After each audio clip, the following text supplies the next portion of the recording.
मैं आज तक 3 सॉन्ग की उनका चैनल से एक भी सॉन्ग का पैसा नहीं मिला है। तारा के खेसारी भैया 1 रुपया नहीं खंदेले। हाल बा भाई लोग हई ही सोमिया पकड़ल आ एकरे के हम आज रेलाई करे वाला बानी। आ तारा लोग के इहो बताया बानी कि आखिर पवन भैया एकरा के काहे ला मार के भगा देलन। या जी रौरा का करेम जब खेसारी भैया साक्षात अपन सामने आ जान त पूछिए ना, बहुत गुस्सा आता है ये बात सुन के, कसम से बोल रहा ना, मन करता है ना सामने से कान फोड़ दे, मार के खून निकाल दे कान लोगों ऐसे लोगों का।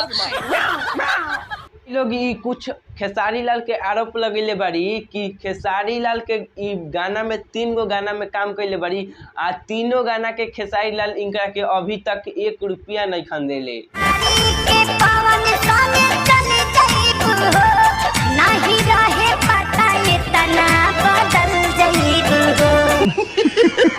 उहे लोग बताओ लोग कि जवान आदमी है छोट मोट रील बनाया के लेके आयल भोजपुरी इंडस्ट्री में, आज इहे आदमी खेसारी लाल पे आरोप लगावतिया। मुझे चक्कर आने लगा। लोग के बता दी कि एकर इंटरव्यू जब लेहल जात रहे तब पवन सिंह आ एकर गाना आएला रहे, गाना के शूटिंग चलत रहे तबे एकर इंटरव्यू लियाल।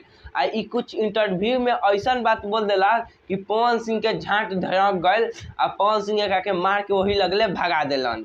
हम तो दूसरे खेसारी सर के फैन है, तो अपन फैन के खुद ओकनी कदर ना करिए सन, तो दूसरे के फैन के कदर करिए सन। तारा लोग जब पवन सिंह पोल गइलन त खेसरिया पे जाए लगल हैं, वही ला मार के भगा देलन। निकल लौड़े, पहली फुर्सत में निकल। भाई लोग तार लोग के का लगता पवन सिंह एकरा के भगा देलन त ठीक कैलन, आ खेसारी लाल पे ई 3 गो गाना के पैसा ना दे के आरोप लगावतिया, का ई सही लगावतिया? कमेंट में बताओ लोग। मिलतनी नेक्स्ट वीडियो में, टाटा बाय बाय।